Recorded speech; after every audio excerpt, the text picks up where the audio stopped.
สิสาสิกขาสังวรนาภะคะวะโตอะระหะโตสัมมาสิสาสิกขาสังวรนาภะคะวะโตอะระหะโตสัมมาสิสาสิกขาสังวรนาภะคะวะโตอะระหะโตสัมมา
สสะภะคะวะโตอะระหะโตสัมมาสัมพุทธัสสะนะโมตัสสะภะคะวะโตอะระหะโตสัมมาสัมพุทธัสสะยะมหังวัฏามิตังวเทหิ อามะพันเตพุทธังสรณังคัจฉามิ พุทธังสรณังคัจฉามิ ธัมมังสรณังคัจฉามิ ธัมมังสรณังคัจฉามิ สังฆังสรณังคัจฉามิ สังฆังสรณังคัจฉามิ ทุติยัมปิพุทธังสรณังคัจฉามิ ทุติยัมปีพุทธังสรณังคัจฉามิ ทุติยัมปิธัมมังสรณังคัจฉามิ ทุติยัมปีธัมมังสรณังคัจฉามิ ทุติยัมปิสังฆังสรณังคัจฉามิ ทุติยัมปีสังฆังสรณังคัจฉามิ ตติยัมปิพุทธังสรณังคัจฉามิ ตติยัมปีพุทธังสรณังคัจฉามิ ตติยัมปิธัมมังสรณังคัจฉามิ ตติยัมปีธัมมังสรณังคัจฉามิ ตติยัมปิสังฆังสรณังคัจฉามิ ตติยัมปิสังฆังสรณังคัจฉามิ ติสรณคัมมนังนิธิตัง อามะพันเต ปานาติปาตาเวรมณี ปานาติปาตาเวรมณี อทินนาทานาเวรมณี อาทินาทานาเวรมณี อพรหมจริยาเวรมณี อาพระมาจาริยาเวรมณี มุสาวาทาเวรมณี มุสาวาทาเวรมณี สุราเมรยมัชฌปมาทฐานาเวรมณี สุราเมรยมัชฌปมาทฐานาเวรมณี วิกาลโภชนาเวรมณี วิการะโภชนาเวรมณี นัจจคีตวาทิตาวิสุกทัสสนาเวรมณี นัจจคีตาวาทิตาวิสุกทัสนาเวรมณี มาลาคันทวิเลปนะธารณะมันดนาวิภูสนัฏฐานาเวรมณี มาราคันทะวิเลปนาธารณะมันตนะวิโปสนัฏฐานาเวรมณี อุจจาสยนะมหาสยนาเวรมณี อุจจาสยนามหาสยนาเวรมณี ชาตารัชตาปชาตารูปารัชตาปฏิกหานาเวรมณี ชาตารูปาราชตาปฏิฆหนาเวรมณี อิมานิทัสสะสิกขาปทานิสมาธิยามิ อิมานิทัสสะสิกขาปทานิสมาธิยามิอิมานิทัสสะสิกขาปทานิสมาธิยามิอิมานิทัสสะสิกขาปทานิสมาธิยามิอัญชลีวันทาอภิวาทอัญชลีวันทาอภิวาทอัญชลีวันทาอภิวาทอัญชลีวันทาอัญชลี ขอเชิญคณะแม่ชีโอกีนั่งคุกเข่าค่ะกราบพระสมทานศีลพร้อมกันค่ะ อัญชลีวันทาอาภิวาทอัญชลีวันทาอาภิวาทอัญชลีวันทาอาภิวาทอัญชลีวันทาอัญชลีมยังพันเตติสเนนะสหอัฏฐศีลานิยาจามะทุติยามปิมยังพันเตติสเนนะสหอัฏฐศีลานิยาจามะตติยามปิมยังพันเตติสเนนะสหอัฏฐศีลานิยาจามะ นะโมตัสสะภะคะวะโตอะระหะโตสัมมาสัมพุทธัสสะนะโมตัสสะภะคะวะโตอะระหะโตสัมมาสัมพุทธัสสะนะโมตัสสะภะคะวะโตอะระหะโตสัมมาสัมพุทธัสสะ นะโมตัสสะภะคะวะโตอะระหะโตสัมมาสัมพุทธัสสะนะโมตัสสะภะคะวะโตอะระหะโตสัมมาสัมพุทธัสสะนะโมตัสสะภะคะวะโตอะระหะโตสัมมาสัมพุทธัสสะ พ พุทธังสารนังคัจฉามิ พุทธังสรณังคัจฉามิ ธัมมังสารนังคัจฉามิ ธัมมังสรณังคัจฉามิ สังฆังสารนังคัจฉามิ สังฆังสรณังคัจฉามิ ทุติยัมปิพุทธังสารนังคัจฉามิ ทุติยัมปิพุทธังสรณังคัจฉามิ ทุติยัมปิธัมมังสารนังคัจฉามิ ทุติยัมปิธัมมังสรณังคัจฉามิ ทุติยัมปิสังฆังสารนังคัจฉามิ ทุติยัมปิสังฆังสรณังคัจฉามิ ตติยัมปิพุทธังสารนังคัจฉามิ ตติยัมปิพุทธังสรณังคัจฉามิ ตติยัมปิธัมมังสารนังคัจฉามิ ตติยัมปิธัมมังสรณังคัจฉามิ ตติยัมปิสังฆังสารนังคัจฉามิ ตติยัมปิสังฆังสรณังคัจฉามิ ติสรณคมนังนิธิตัง อามะพันเต ปานาติปาตาเวรมณีสิกขาปะทังสมาธิยามิ ปานาติปาตาเวรมณีสิกขาปะทังสมาธิยามิ อทินนาทานาเวรมณีสิกขาปะทังสมาธิยามิ อาทินนาทานาเวรมณีสิกขาปะทังสมาธิยามิ อะพลัมมจริยาเวรมณีสิกขาปะทังสมาธิยามิ อาภัมมจริยาเวรมณีสิกขาปะทังสมาธิยามิ มุสาวาทาเวรมณีสิกขาปะทังสมาธิยามิ มุสาวาทาเวรมณีสิกขาปะทังสมาธิยามิ สุลาเมระยะมัชฌะปมาทฐานาเวรมณีสิกขาปะทังสมาธิยามิ สุราเมรยะมัชฌะปมาทฐานา เวรมณีสิกขาปะทังสมาธิยามิ วิกาละโภชนาเวรมณีสิกขาปะทังสมาธิยามิ วิกาลโภชนาเวรมณีสิกขาปะทังสมาธิยามิ นัจจะคีตวาทิตะบิสูกะทัศนะมาลาคันทวิเลปนะธารณะมันดนะวิภูสนัทธานาเวรมณีสิกขาปะทังสมาธิยามิ นัจจะคีตวาทิตะวิสุกทัสนะ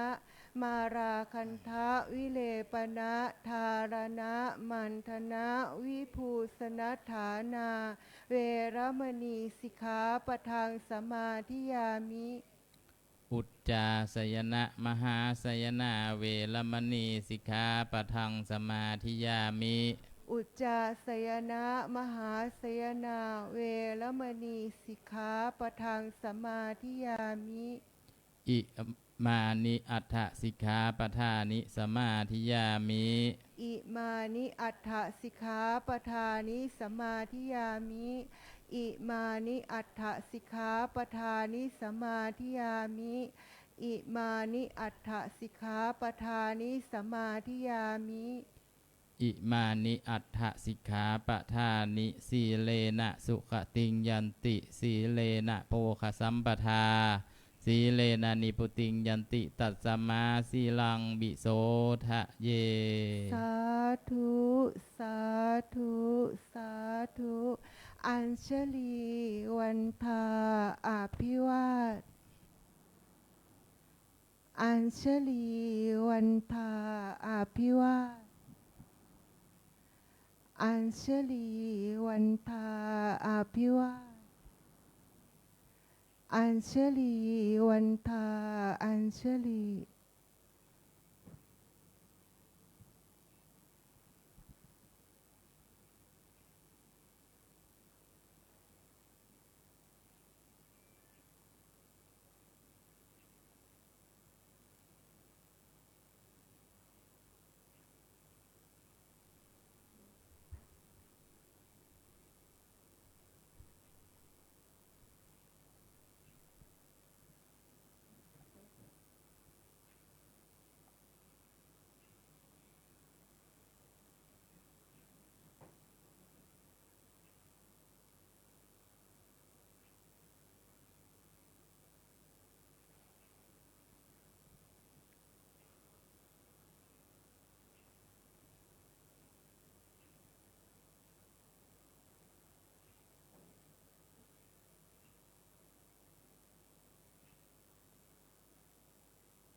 วัน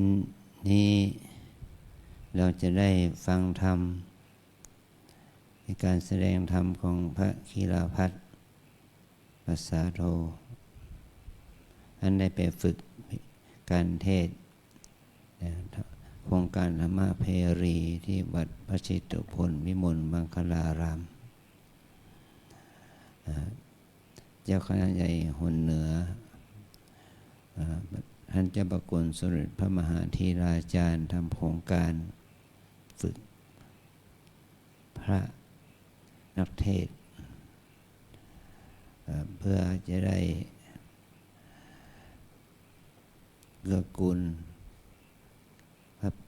งานพระพุทธศาสนาเพื่อจะได้เทศ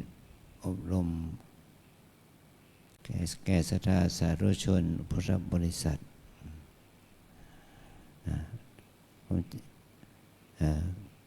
เมื่อท่านไปฝึกเทศมาแล้วก็ต้องมาใช้งาน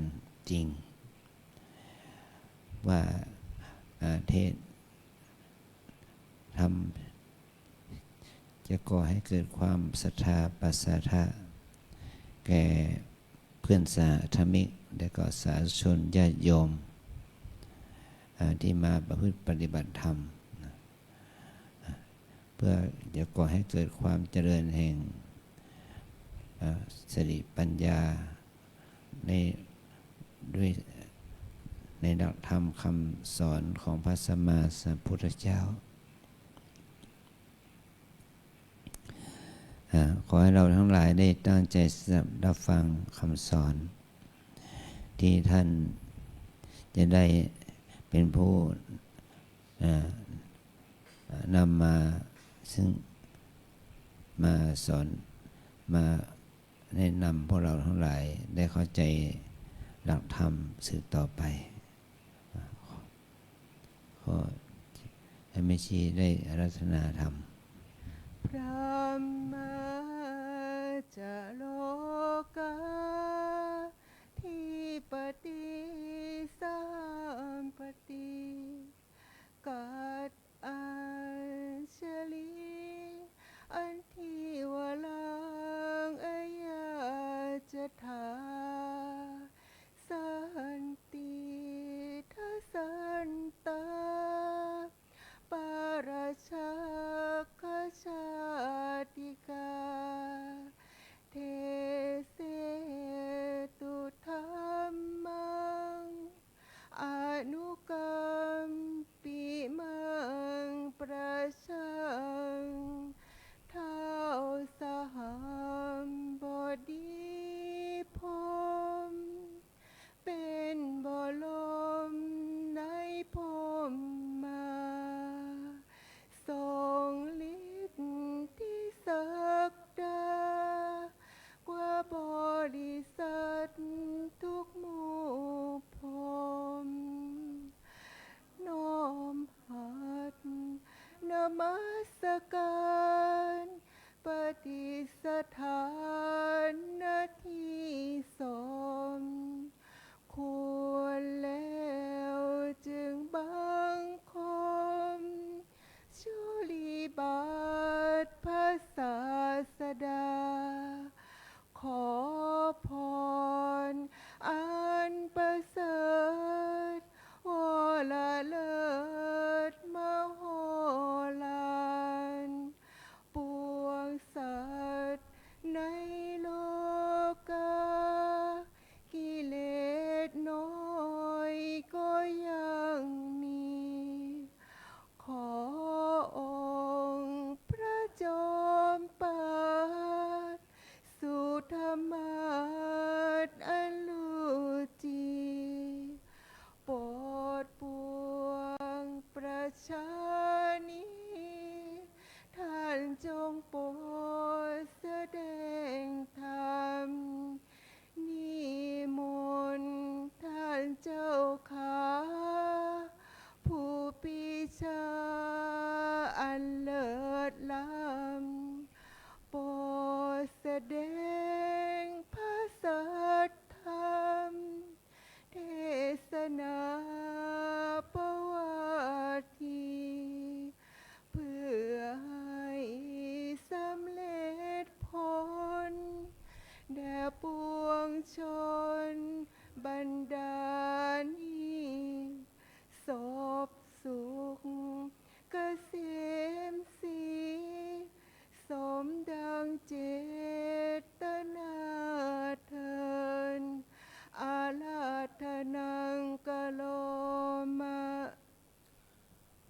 นะโม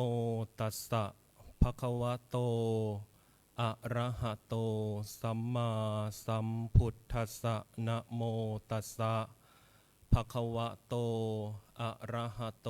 สัมมาสัมพุทธัสสะนะโมตัสสะภะคะวะโตอะระหะโตสัมมาสัมพุทธัสสะทุกขนัตถิอชาตัสสะตีอีสุภมัสดุพระพุทธศาสนายุการจำเดิมแต่ปรินิพพานแห่งองค์สมเด็จพระผู้มีพระภาคพระอรหันตสัมมาสัมพุทธเจ้าพระองค์นั้นบัดนี้ล่วงแล้ว 2,568 พรรษาปัจจุบันสมัยตรงกับวันโกนแรม7 ค่ำเดือน7 มะเส็งนักษัตริย์มิถุนายนมาศสุรทินที่17ตรงกับวันอังคารพระพุทธศาสนายุการจำเดิมแต่ปรินิพพานแห่งพระองค์สมเด็จพระผู้มีพระภาคอรหันตสัมมาสัมพุทธเจ้าพระองค์นั้นขอถวายความเคารพเจ้าคุณพระอาจารย์พระภาวนาธรรมาภิรัตน์วิเจ้าคณะอำเภอเมืองเชียงใหม่เจ้าสำนักปฏิบัติธรรมประจำจังหวัดเชียงใหม่แห่งที่2เจ้าอาวาสวัดร่ำเปิงตะโปธารามผู้เป็นอธิบดีสงฆ์ด้วยความเคารพขอถวายความเคารพพระเทรานุเถระพระมัชชิมะพนวกะเจริญพรคณะท่านพุทธสาธุชนตลอดจนถึงแม่ชีโยคีทั้งหลายบัดนี้อัตมภาพจักได้รับประทานแสดงพระธรรมเทศนาในวิมุตติญาณทัสสะนกถาว่าด้วยความเห็นในวิมุตติด้วยถ้อยคำที่ชักนำให้สนใจและเข้าใจเรื่องความรู้ความเห็นในภาวะที่หลุดพ้นจากกิเลสและความทุกข์ทั้งปวงเพื่อประคับประคองฉลองศรัทธาประดับปัญญาเสริมบารมีเพิ่มพูนกุศลบุญญาราศีและเพื่ออรรถาธิบายขยายจำแนกพระสัทธรรมคำสั่งสอนขององค์สมเด็จพระชินวรสัมมาสัมพุทธเจ้าในวิมุตติญาณทัศนกถาณพระอุโบสถวัดร่ำเปิงตะโปธารามท่านพุทธสาธุชนที่รับฟังทางบ้านในไลฟ์สดในเพจวัดร่ำเปิงตะโปธารามเพื่อนำไปสู่แนวทางแห่งการประพฤติปฏิบัติสืบต่อไปท่านพุทธสาธุชนคนดีทั้งหลายความทุกข์หมายถึงสภาพที่ทนได้ยากหรือสภาวะที่ไม่สบายกายไม่สบายใจซึ่งเป็นประสบการณ์ที่พวกท่านทั้งหลายได้ประสบมาและเป็นประสบการณ์ที่พวกท่านทั้งหลายมิได้พึงประสงค์ให้มันเกิดขึ้นความรู้สึกไม่สบายกายความรู้สึกไม่สบายใจนั่นแหละที่ท่านเรียกว่าความทุกข์ส่วนการเกิดท่านพุทธสาธุชนทั้งหลายหมายถึงในทางพระอภิธรรมท่านกล่าวเรื่องของการเกิดหรือชาติเป็นหนึ่งในกระบวนการของชีวิตที่ท่านเรียกว่าปฏิจจสมุปบาทซึ่งแปลว่าการเกิดขึ้นโดยอาศัยกันและกันหรือการเกิดขึ้นอย่างมีเหตุมีปัจจัยการเกิดเป็นผลสืบเนื่องมาจากภพหรือก่อนหน้าที่เรามาและเป็นเหตุเป็นปัจจัยให้เกิดทุกข์ในภพปัจจุบันที่พวกเราทั้งหลายหรือว่าพวก พุทธศาสนิกชนทั้งหลายกำลังประสบอยู่ซึ่งท่านแบ่งการเกิดออกเป็น4ประเภทด้วยกันในทางพุทธศาสนาคือ 1. การเกิดในครรภ์หรือภาษาบาลีเรียกว่าชลาพุชะ 2. การเกิดในไข่หรืออันทชะ 3. การเกิดจากของเน่าเสียหรือว่าสังเสทัชชะและสุดท้ายการผุดขึ้นหรือเรียกว่าโอปาติกะการเกิดทั้ง4แบบนี้ท่านพุทธสาธุชนทั้งหลายล้วนเป็นทุกข์ทั้งสิ้นพวกท่านลองนึกตรึกตรองดูว่าการเกิดในครรภ์มีสัตว์ชนิดใดบ้างที่เกิดในครรภ์แม้แต่พวกเราทั้งหลาย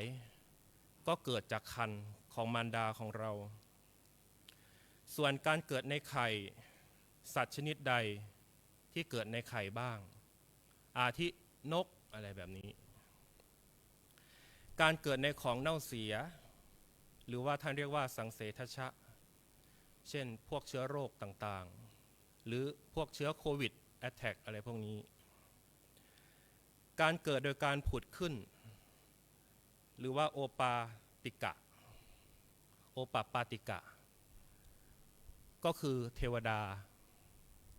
หรือบางทีก็คือพูดผีปีศาจทั้งหลายอันนี้คือเขาไม่มีพ่อแม่เขาเกิดจากกรรมดีและกรรมชั่วของเขาถ้าเป็นเทวดาก็เกิดจากกรรมดีหรือว่ากุศลกรรมแต่ว่าถ้าเป็นเปรตผีอสุรกายทั้งหลายเขาก็เกิดในกรรมชั่วหรือว่าอกุศลกรรมนำพาเขาไปเกิดการศึกษาพระธรรมเพื่อให้พวกท่านทั้งหลายได้เข้าใจเกี่ยวกับคำสอนขององค์สมเด็จพระสัมมาสัมพุทธเจ้าว่าท่านได้ตรัสรู้อริยสัจสี่มานี้เพื่อจุดประสงค์ใดการตรัสรู้อริยสัจสี่ขององค์สมเด็จพระสัมมาสัมพุทธเจ้านั้นตรัสรู้มา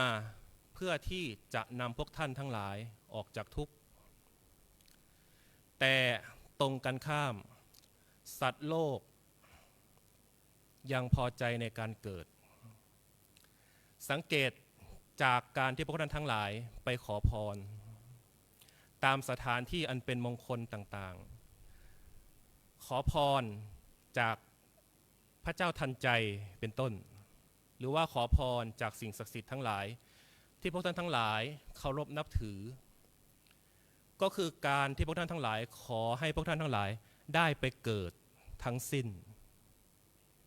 แต่การขอพรเหล่านั้น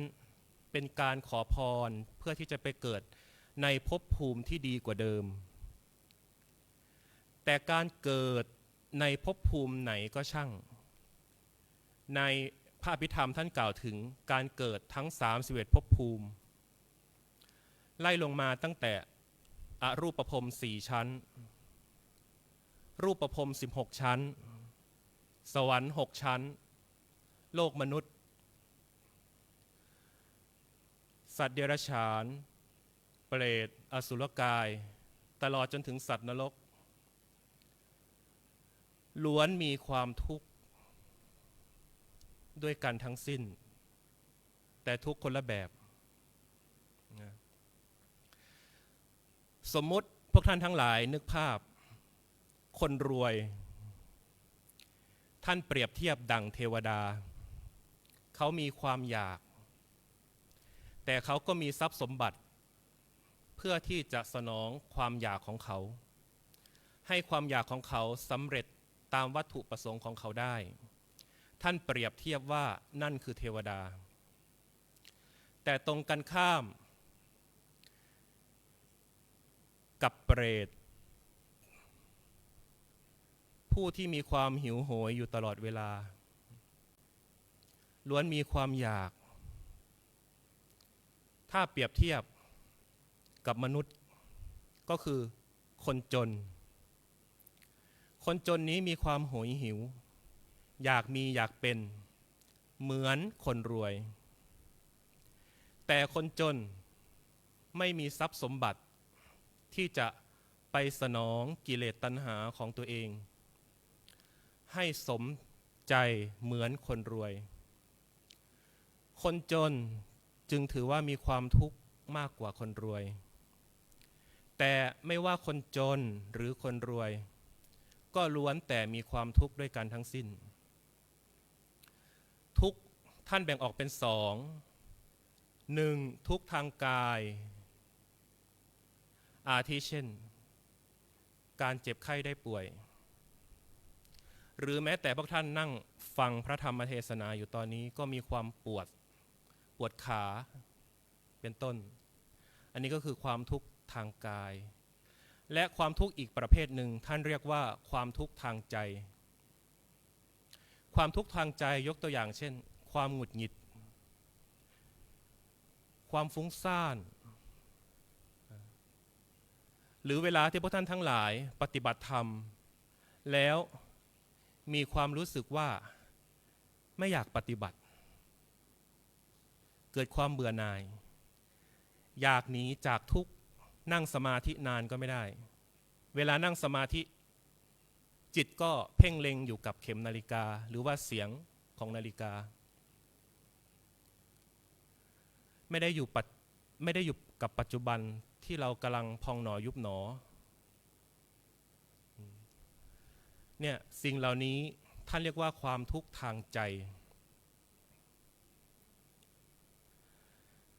ผู้ที่เกิดขึ้นก็ต้องเจอทุกข์พวกท่านทั้งหลายตั้งแต่พวกท่านเกิดมาพวกท่านร้องไห้กี่ครั้งนับไม่ได้การร้องไห้พระพุทธองค์เคยเทศว่าน้ำตาของสัตว์โลกหนึ่งดวงจิตมากกว่ามหาสมุทรทั้งสี่มหาสมุทรใหญ่แค่ไหนกว้างแค่ไหนเวลาเราตัดเล็บสมมุติเล็บนิ้วก้อยของเราตัดออกท่านบอกว่าเล็บนิ้วก้อยของเราเนี่ยเอามาวางเรียงรอบโลกใบนี้ก็ไม่มีที่จะวางนั่นคือการเกิดของสัตว์โครงกระดูกของเราไม่มีที่จะวางแต่สัตว์โลกทั้งหลายก็พอใจที่จะเกิดเพราะมีผู้ชักนำให้เกิดก็คืออวิชชาอวิชชาบางคนไม่เข้าใจว่าคืออะไรความอยากหรือว่าตัณหาอยากเป็นอยากมีไม่เป็นไปตามที่เราต้องการก็ทุกข์เป็นไปตามที่เราต้องการแล้วก็ทุกข์ในการเกิดเป็นทุกข์อย่างยิ่งองค์สมเด็จพระสัมมาสัมพุทธเจ้าท่านพยายามที่จะหาทางพ้นทุกข์สะสมบารมีตั้งแต่เป็นพระโพธิสัตว์20อสงไขยกับแสนกับอสงไขยแปลว่านับไม่ได้และมีเศษของการเกิดอีกเป็นแสนกับนั่นคือการสะสมบารมีการสะสมบารมีของพระโพธิสัตว์ก็ต้องเจอทุกข์ด้วยกันทั้งสิ้นเผลอๆทุกข์กว่าพวกเราด้วยการขึ้นสวรรค์ก็ขึ้นชั้นที่สูงสุดกว่าพวกเราการลงนรกก็ลงนรกขุมที่ลึกกว่าพวกเราด้วยนั่นคือการสะสมบารมีของพระโพธิสัตว์พระพุทธเจ้าท่านได้ตรัสรู้อริยสัจสี่คือความจริงอันประเสริฐเพื่อที่จะเป็นการดับทุกข์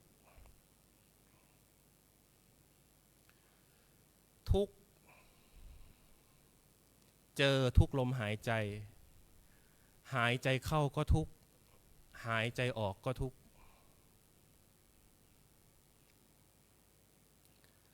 สมุทัยคือสาเหตุของทุกข์หลวงปู่ดูลย์อตุโลท่านเคยเทศน์ไว้ว่าเวลาเราปฏิบัติธรรมเจริญสติภาวนาวิปัสสนากรรมฐานก็ช่างหากนักปฏิบัติธรรมส่งจิตออกนอกท่านเรียกว่าสมุทัย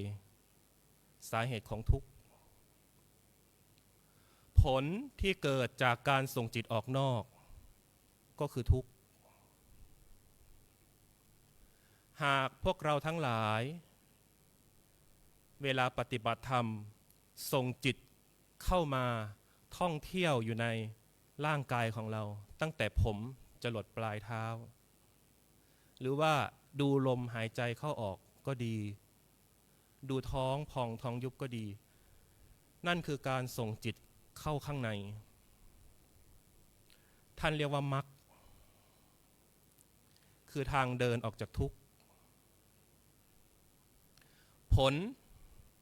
ที่เกิดจากความสงบก็ดีเกิดปัญญาก็ดีจนถึงจิตของเราเสวยซึ่งอารมณ์ที่ท่านเรียกว่าพระโสดาบันท่านเปรียบเทียบว่านี่คือนิโรธทางดับลงแห่งทุกข์ทั้งปวง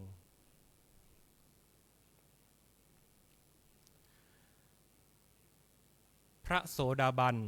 คืออะไรทำไมเราถึงต้องปฏิบัติธรรมเพื่อจะเป็นพระโสดาบันพระโสดาบันก็คือผู้ที่ท่านไม่ผู้ที่ท่านไม่เกิดในสถานที่หรือว่าเกิดในภพภูมิที่ต่ำท่านจะท่องเที่ยวในภพภูมิที่สูงก็คือเกิดในสวรรค์หรือเกิดในโลกมนุษย์แต่ก็ไม่เกิน7 ชาติท่านจะบรรลุธรรมจนถึงขั้นสูงสุดจนถึงเป็นพระอรหันต์ไม่เกินชาติที่7คือต้องจบภายในชาติที่7การเป็นพระโสดาบันต้องมีคุณธรรม3 ประการ3 อย่างก็คือ 1. สักกาทิฏฐิ 2. วิจิกิจฉา 3. ศีลพัตตปรามาสแต่ให้พวกเราทั้งหลายรู้แค่ข้อเดียวก็พอคือทำความเห็นให้มันถูก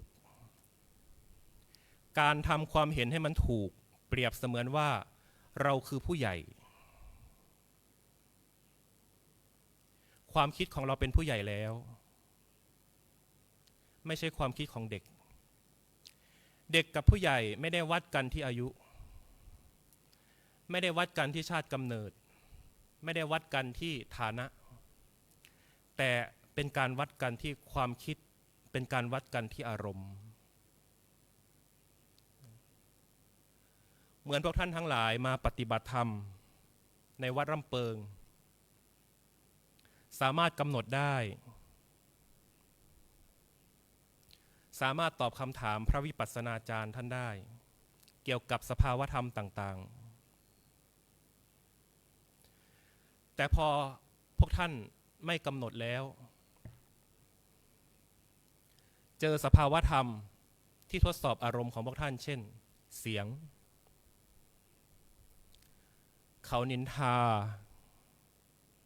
แล้วเราได้ยิน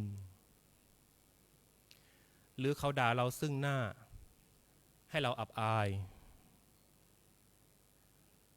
ถ้าเจอสภาวธรรมเหล่านี้แล้วเรากำหนดไม่ได้ก็ยังไม่ถือว่าเป็นการสอบผ่านอารมณ์ในเรื่องของเสียงอารมณ์ในเรื่องของหูยังไม่ผ่าน วกท่านปฏิบัติธรรมแล้วออกข้างนอกไปออกจากวัดไปเจอกับสภาวะธรรมตาหูจมูกลิ้นกายโดยเฉพาะหูผมเคยเทศบ่อยครั้งในเรื่องของหูทำไมเราต้องมีป้ายคำว่างดพูดครูบาอาจารย์ท่านเล็งเห็นถึงคำว่าหูนั่นแหละหูอันตรายมากอันตรายกว่าทุกสิ่งท่านถึงติดคำว่างดพูดไว้ที่หน้าอกของเราโยคีชายก็ติดโยคีหญิงก็ติดพระไม่ติดแต่ก็ต้องรู้โดยอัตโนมัติว่างดพูดนะเพื่อป้องกันเสียงที่มันเต็มไปด้วยกิเลสกระทบกับหูที่ยังมีกิเลสอยู่ทำให้มันเกิดความร้อนไม่สบายใจสุดท้ายไม่สบายกายเกิดการชกต่อยการดุด่าว่ากล่าวเกิดขึ้นเสียทรัพย์สินความสะใจแลกกับการโดนปรับความสะใจแลกกับการโดนจองจำในคุกคุ้มไหมท่านพุทธสาธุชนทั้งหลายไม่คุ้มนะนี่ก็คือเรื่องเสียงนะครูบาอาจารย์นึกถึงขึ้นป้ายคำว่างดพูดแต่เรามองป้ายกันไหมไม่ได้มองเรามองหน้าแล้วก็คุยกันเราก็เลยข้ามคำว่างดพูดสุดท้ายเจออะไรเจอเสียงที่ไม่พึงประสงค์ก็ทุกข์ใจเสียงหมาเห่าเราเดินผ่านมันไปแล้วขับรถหนีไปแล้วหายไปแต่เสียงเขาด่าเสียงเขานินทาไม่หายนึกถึงตอนไหนทุกตอนนั้นเห็นหน้าคนที่มันเคยว่าให้เราตอนไหนทุกตอนนั้นจริงหรือไม่พวกท่านพุทธสาธุชนทั้งหลายเสียงอันตรายมากเพราะฉะนั้นเราพยายามพูดคำที่เป็นกุศลอย่าพยายามพูดคำที่ไม่เป็นกุศลหรือท่านเรียกว่าอกุศลนั่นแหละนะนี่การเกิดขึ้นแล้วก็ต้องเจอนะเกิดเป็นลูกคนรวยก็ต้องเจอทุกข์ไม่ทุกข์ทางกายก็ทุกข์ทางใจ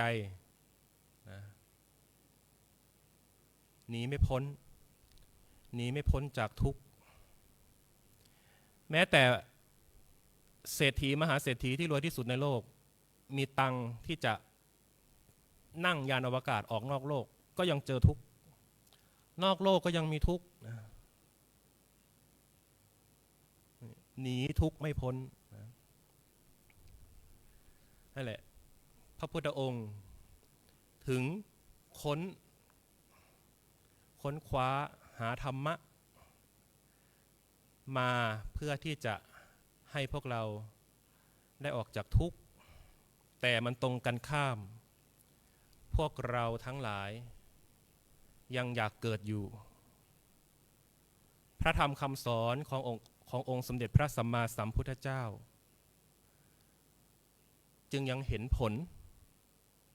ต่ำกว่าครึ่งหนึ่งนะยังอยากเป็นคนรวยอยู่ยังอยากเป็นเศรษฐีมหาเศรษฐีอยู่นะยังอยากเที่ยวรอบโลกอยู่อะไรแบบนี้ยังอยากประสบผลสำเร็จอยู่นั่นสิ่งเหล่านั้นท่านเรียกว่าความอยากหรือตัณหาหรือความเพลิดเพลินนั่นแหละความเพลิดเพลินนั่นแหละขับกล่อม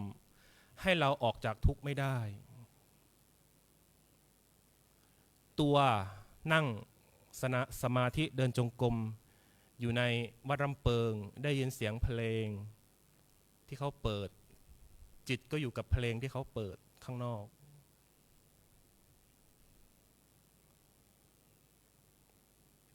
เพราะเรายังอยากมีความเพลิดเพลินอยู่ยังอยากเสวยความสุขแบบนั้นอยู่ทั้งที่มันเป็นความสุขแค่แป๊บๆเราก็อยากเจอนี่แหละท่านถึงบอกว่าการเกิดเป็นทุกข์อย่างยิ่งนะหากเราตั้งใจปฏิบัติธรรมหากเราตั้งใจเจริญวิปัสสนาสติปัฏฐานตั้งอกตั้งใจอยากออกจากทุกข์จริงๆนะไม่ได้อยากออกจากทุกข์ตามคำชักชวนของคนอื่นอยากออกจากทุกข์เพราะปัญญาของเราเห็นว่าการเกิดเป็นทุกข์อย่างยิ่งจริงๆแล้วนั่นแหละเป็นวันที่เราเริ่มปฏิบัติธรรม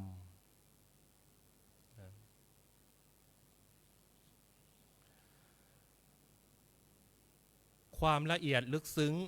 ของพระธรรมคำสอนขององค์สมเด็จพระสัมมาสัมพุทธเจ้านั้นละเอียดลึกซึ้งเกินปุถุชนทั่วไปจะเข้าใจแต่เราพยายามฟังธรรมของพระสัมมาสัมพุทธเจ้าบ่อยๆเพราะการฟังธรรมนั้นจะทำให้เปลี่ยนความคิดเห็นของเราที่มันผิดให้กลายเป็นความคิดเห็นที่ถูกต้องได้จนวันหนึ่งเราอาจจะได้ดวงตาเห็นธรรมดุจดังท่านอัญญาโกณฑัญญะหรือว่าพระอัญญาโกณฑัญญะซึ่งเป็นพระสงฆ์รูปแรกในพระพุทธศาสนาฟังธรรมจักกัปปวัตนสูตรขององค์สมเด็จพระสัมมาสัมพุทธเจ้าได้ดวงตาเห็นธรรมบรรลุธรรมเป็นพระโสดาบันที่พระพุทธองค์เคยตรัสว่าพระสงฆ์ได้เกิดขึ้นแล้วหนอก็คือความหมายตัวนี้ก็คือท่านอัญญาโกณฑัญญะดังบทอุเทศนาว่าด้วยทุกขังนัตถิอชาตัสสะทุกย่อมไม่มีแก่ผู้ไม่เกิดดังพระธรรมเทศนาปริโยสาเนในอวสานการเป็นที่สุดแห่งพระธรรมเทศนาด้วยอานุภาพแห่งคุณพระศรีรัตนตรัยและสิ่งศักดิ์สิทธิ์ทั้งหลายในสากลโลกนี้ตลอดจนถึงบารมีธรรมของพ่อแม่ครูอาจารย์ซึ่งท่านได้กล่าวไว้ให้พรของเราเป็นภาษาอีสานว่าสิขออวยพรให้ไซโยสิทธิโชคสิประสิทธิ์ประสาทให้พรแก้วสีประการคืออายุวันนะสุขะพละอายุนั่นให้เจ้ายืนเย่ามันอย่าได้ลายอายุหลายขวบเข่าถึงเท่าหอดพันวันนะนั่นให้มีสีสันเหลี่ยมคือทองคำธรรมศาสตร์สีสะอาดแก่นเจ้าอย่ามีเศร้ามนหมองผงทุลี่กะยามีมาตองโพยไพ่ยามาพาเคาะกะยาเห็นเว้นกะยาพ่อให้นี้เว้นห่างไก่พุทธศรัทธาพุทธสาธุชนทั้งหลายขอให้พวกท่านทั้งหลายจงมีอายุวันนังสุขขังพลังพันวสาให้ถึงที่ความสุขใน3โลกนี้นะกามภพรูปภพอรูปภพนะ ให้มีแก่พวกท่านทั้งหลายทุกภพทุกภูมินะตราบใดที่เรายังอยากท่องเที่ยวอยู่นะและขอให้พวกท่านทั้งหลายได้ดวงตาเห็นธรรมนะฟังธรรมบ่อยๆนะมันยังไม่เห็นธรรมชาตินี้ก็อาจจะเห็นธรรมชาติต่อๆไปได้นะหากฟังธรรมของพระสัมมาสัมพุทธเจ้าบ่อยรับประทานพระธรรมเทศนาในวิมุตติญาณทัศนกถาก็สมควรแก่เวลาขอสมมุติยุติลงคงไว้แต่เพียงเท่านี้เอวังก็มีด้วยปการฉนี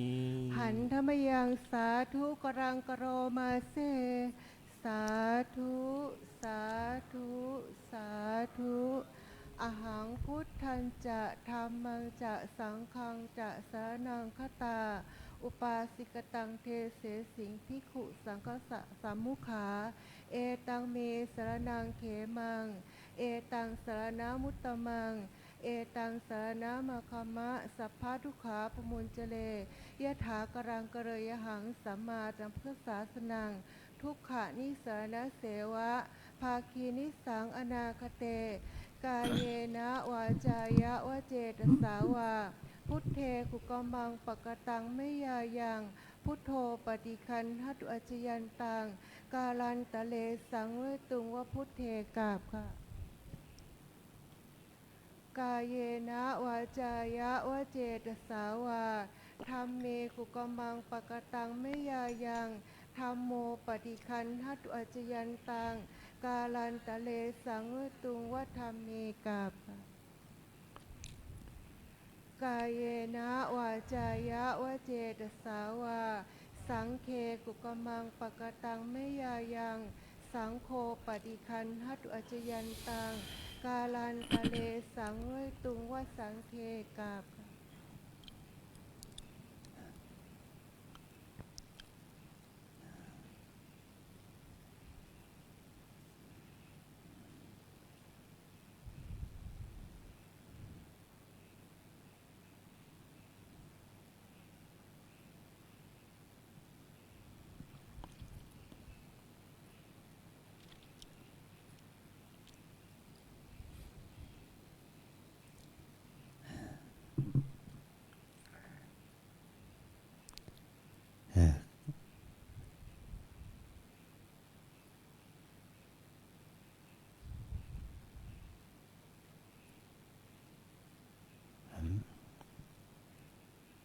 การเทศน์พระพุทธองค์ทรงได้ตรัสว่าผู้ที่เทศน์ได้สาระได้มีประโยชน์เราเรียกว่าธรรมกถึกแปลว่าผู้ทรงไว้ซึ่งธรรมแต่เรานั้นไม่ใช่พระอรหันต์ไม่ใช่พระอริยะการเทศของเราก็อาศัยการได้เรียนได้ฟังได้ฝึกเมื่อเราได้เรียนได้ฟังได้ฝึกมันก็ทำให้การเทศนั้นได้ตรงสาระได้ตรงสภาวะท่านคีราภัสปัสสาโทได้เทศขึ้นนี้ยกหัวข้อคำว่าญาณทัศนวิสุทธิกถาวิสุทธิมันมี7ประการประการที่7นี่แหละเป็นญาณทัศนวิสุทธิประการที่1คือศีลวิสุทธิความบริสุทธิ์แห่งศีลเมื่อเรามาปฏิบัติไม่ว่าจะเป็นภิกษุสามเณรแม่ชีอุบาสกอุบาสิกาก็ตามเราต้องทำศีลของตนเองให้สะอาดก็หมายความว่าเพราะเรานั้นทุกเช้าเรารับศีลก็ต้องมีการรับศีลก่อนศีล8 ข้อและก็ระเบียบกฎเกณฑ์ในการเป็นพระเป็นเณรเป็นแม่ชีโยคีที่ดีเราได้ยินได้ฟังกฎระเบียบแม่ชีพี่เลี้ยงเจ้าที่พี่เลี้ยง สอนให้คำแนะนำว่าไม่พึงทำอย่างนั้นไม่พึงทำอย่างนี้เพื่อนควรทำอย่างนั้นควรทำอย่างนี้อันนี้แล้วว่าจะทำให้เรามีข้อศีลข้อวัดทางกายวาจาที่จะไม่เดือดร้อนตนเองไม่เดือดร้อนคนอื่นความบริสุทธิ์แห่งศีลก็จะเกิดขึ้นนะสองจิตตวิสุทธิความบริสุทธิ์แห่งจิตมุ่งหมายคือว่าเราต้องฝึกจิตก้าวข้ามกามก้าวข้ามอกุศลธรรมหรือพูดง่ายๆว่าก้าวข้ามนิวรณ์ห้าแบบคนเราทุกคนมีนิวรณ์ห้าคืออะไรกามฉันทะความชอบความพอใจในกามที่มันเกิดขึ้นทางตาเห็นหูได้ยินจมูกได้กลิ่นลิ้นได้รสกายได้สัมผัสนี่แหละนี่เราเรียกว่าสีเสียงกลิ่นรสสัมผัสนะนี่เราเรียกว่ากรรมคุณอารมณ์มันสีเสียงกลิ่นรสสัมผัสนี่มันกระทบที่ไหนกระทบที่ตาหูจมูกลิ้นกายใจเมื่อกระทบแล้วมันขาดสติมันจึงเกิดตัณหาราคะชอบไม่ชอบเป็นต้นมันเนี่ยเพราะว่าเราจะทำให้จิตเราสะอาดบริสุทธิ์ขึ้นก็ต้องขจัดตัวอารมณ์คือสีเสียงกลิ่นรสสัมผัสเนี่ยที่มากระทบทางตาหูจมูกลิ้นกายนะแล้วมันมีสติมีสมาธิเมื่อมีสติมีสมาธิมันจะขจัดกามฉันทานิวรณ์ได้อกุศลธรรมมุ่งหมายถึงตัวโทสะพยาบาทความง่วงเหงาหานอนความฟุ้งซ่านรำคาญสงสัยเหล่านี้แหละเราเรียกว่านิวรณ์เราทุกคนก็มีอยู่ชอบไม่ชอบง่วงฟุ้งสงสัยเราจะขจัดมันได้ก็โดยอาศัยเมื่อจิตของเรานั้นสงบจากกามสงบจากอกุศลธรรมนี้จิตระงับนิวรณ์ห้าได้หมายความว่าจิตนั้นบริสุทธิ์หมายถึงว่าเข้าถึงคณิกะสมาธิอุปจารสมาธิอัปปนาสมาธิอย่างนี้เป็นต้นจิตมีสมาธิก็ทำให้เรามีความสงบเรียกว่าได้ดิวิกได้เนคขมะสุขได้เนคขมะสุขเกิดขึ้นความบริสุทธิ์แห่งจิตอันที่สามทิฏฐิวิสุทธิความบริสุทธิ์แห่งความเห็นหมายความว่าเราฝึกมาฝึกภาวนาจะเจริญวิปัสสนากรรมฐานเนี่ยจะทำให้ทัศนะความคิดของเรามันบริสุทธิ์ความเห็นเกี่ยวกับอะไรว่าเราทั้งหลายนี่มีทัศนะความคิดที่ผิดไปเนี่ยว่าผิดก็มีอัตตาตัวตนยึดถือว่าชายหญิงเป็นของมีอยู่จริงเราก็มีทัศนะที่ถูกต้องว่าชายหญิงนี้ไม่มีอยู่จริงมีเพียงแค่รูปธรรมนามธรรมเท่านั้นมีแค่กายและใจเท่านั้นเมื่อเรารู้ว่าตัวที่เราเรียกว่าตัวเราเนี่ยเป็นชายเป็นหญิงเนี่ยที่ว่าที่แท้จริงคือธรรมะที่เป็นรูปธรรมนามธรรมตามเป็นจริงนี่เป็นทัศนะที่ถูกต้องเกิดความเห็นที่ถูกต้องมีความเห็นที่ถูกต้องก็มีทิฏฐิเรียกว่าทิฏฐิวิสุทธิภาษาพาลีว่าทิฏฐิวิสุทธิความเห็นถูกก็จะขึ้นกับโยคีผู้ปฏิบัติกรรมฐานเมื่อมีความเห็นถูกต้องเกิดขึ้นก็เสริมให้เกิดมัคคญาณทัศนวิสุทธิว่าความบริสุทธิ์แห่งความเห็นว่านี่คือทางถูกนี่คือทางผิดเมื่อโยคีปฏิบัติถึงขั้นนี้ก็ทำให้โยคีนั้นเข้าใจ กายใจรูปนามนี้ว่ามันเป็นอนิจจังเป็นของไม่เที่ยงเป็นทุกข์เป็นของที่ไม่มีมันเป็นทุกข์นะเป็นของที่ทนอยู่ในสภาพเดิมไม่ได้เป็นอนัตตาไม่อยู่ในอำนาจบังคับบัญชามันไม่ได้นี่ก็คือว่าทัศนะที่ถูกแล้วก็ทัศนะที่ไม่ผิดเนี่ยหมายความว่าเมื่อเราปฏิบัติถึงระดับนี้มันจะเกิดผลของสมาธิหลายอย่างกว่ามีโอภาสมีเกิดแสงสว่างปีติอาการอิ่มใจสุขใจก็มันก็จะเกิดขึ้นมีอธิโมกขะมีความเชื่อว่า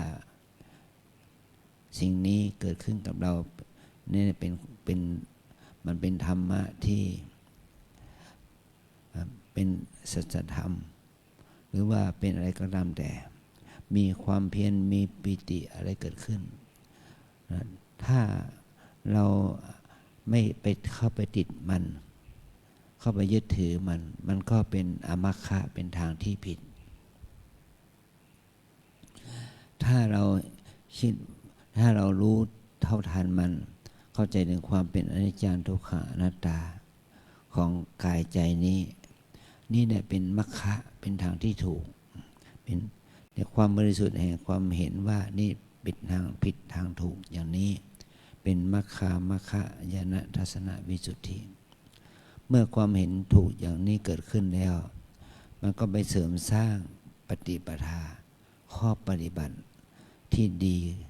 นะข้อปฏิบัติที่มีสติมีสมาธิมีความเพียรเรียกว่ามีศรัทธามีวิริยะสติสมาธิปัญญาเกิดขึ้นตามลำดับก็ทำให้เรานั้นเข้าใจถึงทุกสรรพสิ่งว่ามันเป็นของไม่เที่ยงเป็นทุกข์เป็นอนัตตาอย่างนี้ดำเนินไปอย่างนี้เรียกว่าญาณทัศนปฏิปทาญาณทัศนวิสุทธิเพราะความบริสุทธิ์แห่งความเห็นว่าอันนี้เป็นหนทางแห่งความหลุดพ้นนี่เป็นปฏิปทาเป็นทางที่ถูกต้องเนี่ยที่เราเรียกว่าเป็นกระแสญาณปัญญาที่เราเรียกว่าทนญาณนั่นแหละคนที่ทนญาณเขาจะต้องรู้เรื่องเหล่านี้ปฏิปทาญาณทัศนวิสุทธิ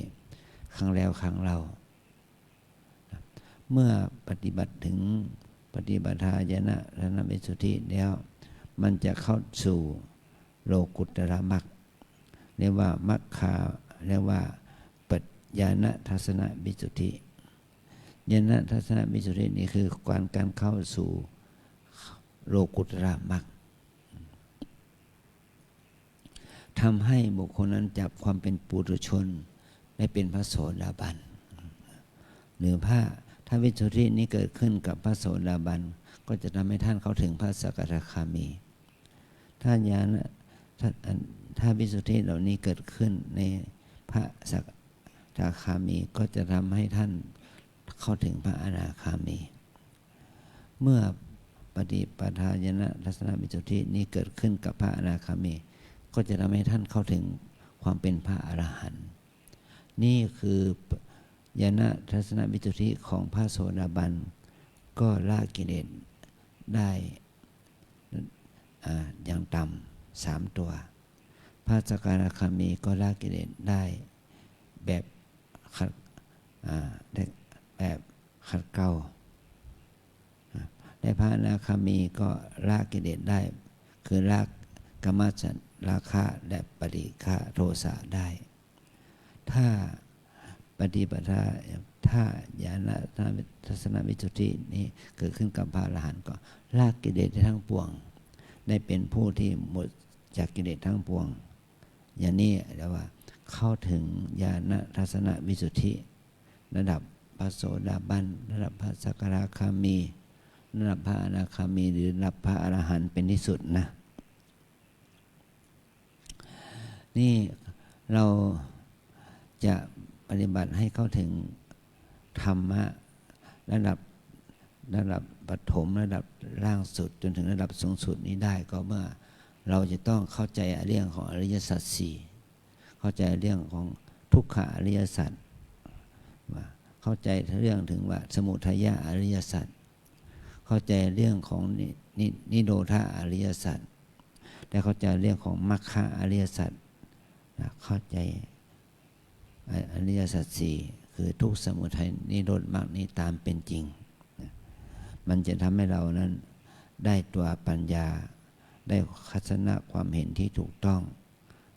ได้สติสมาธิเกิดขึ้นกับตัวเราผู้ปฏิบัติธรรมนี้คือเงื่อนไขของการ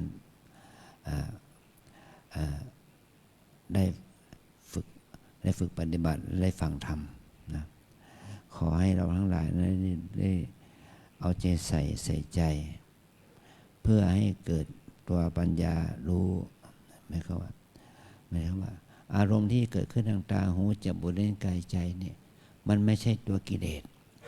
มันเป็นกามคุณอารมณ์เฉยๆมันไม่ใช่ตัวกิเลสตาหูจมูกลิ้นกายใจก็มันไม่ใช่กิเลสมันเป็นแค่มันเป็นอวัยวะเพื่อรองที่จะรับรู้เสียงกลิ่นรสสัมผัสเท่านั้นแต่ว่าเมื่อรูปเสียงกลิ่นรสสัมผัสมากระทบตาหูจมูกลิ้นกายใจเนี่ยมันขาดสติสัมปชัญญะมันเกิดโมหะมันเกิดอวิชชาความไม่รู้โมหะอวิชชาความไม่รู้นี่แหละคือตัวกิเลสตัณหาราคะคือนี่แหละคือตัวกิเลสโทสะพยาบาทนี่แหละคือตัวกิเลสเนี่ยเมื่อกิเลสเหล่านั้นมันเกิดมันก็เป็นสมุทัยเป็นเหตุให้เกิดทุกข์แต่ถ้าจาคะเมตตาปัญญาอโลภะอโทสะอโมหะมันเกิดขึ้นนี่เนี่ยเป็นตัวมรรคเป็นตัวธรรมนะเป็นตัวมรรคเป็นตัวธรรมเมื่อเป็นมรรคเป็นธรรมนี่เกิดขึ้นมันก็จะทำให้เราพ้นทุกข์ได้อันนี้ขอให้เราได้เข้าใจอย่างนี้เนี่ยเราก็ได้ฟังธรรมะของท่านกีฬาภัทรเพื่อเป็นความเข้าใจท่านก็ได้เป็นผู้ฝึกประเทศอยู่ไม่ก็ว่ามาฝึกเทศธรรมะภาคปฏิบัติมันละเอียดหน่อยนะต้องเอาใจใส่หน่อยต้องทำความเข้าใจตัวหลักธรรมนะถ้าเทศแบบให้ชาวบ้านฟังทั่วไปก็สอนเรื่องศีลสมาธิปัญญาขั้นพื้นฐานมันก็ง่ายหน่อยแต่ถ้าเทศเพื่อโยคีผู้ปฏิบัติธรรมมันต้องใส่ใจหน่อยขอให้เราทั้งหลายได้ดูถึงการแสดงธรรมการฟังธรรมที่ก่อให้เกิดปัญญาศีลสมาธิแก่พวกเราทั้งหลายตอนนี้ไปก็เราก็ได้เห็นความควรแก่เวลาแล้วเนาะเราจะได้ไหว้พระ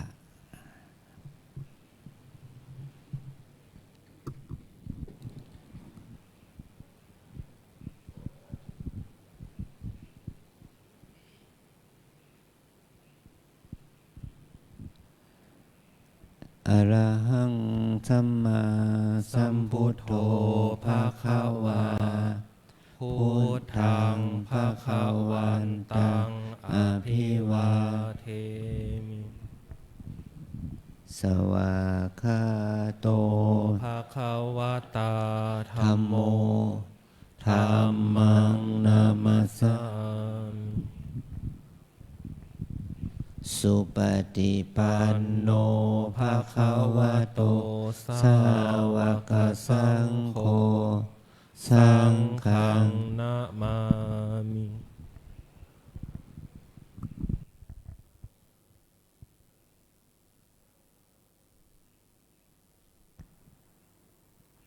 ขอนิมนต์พระภิกษุสงฆ์กราบพระอาจารย์เจ้าคุณก่อนนะครับอัญชลีวันทาอภิวาทอัญชลีวันทาอภิวาทอัญชลีวันทาอภิวาทอัญชลีวันทาอัญชลีขอนิมนต์สามเณรขอเชิญคณะแม่ชีโยคีน้อมกราบพระเจ้าคุณพระอาจารย์พร้อมกันค่ะ อัญชลีวันทาอภิวาทอัญชลีวันทาอภิวาท อัญชลีวันทาอภิวาทอัญชลีวันทาอัญชลี จัตตารโอธรรมาวัฏันติอายุวันโนสุขังพระลัง สาธุสาธุสาธุโยคีนะคะ ช่วยปิดหน้าต่างด้วยค่ะ ขอบคุณค่ะ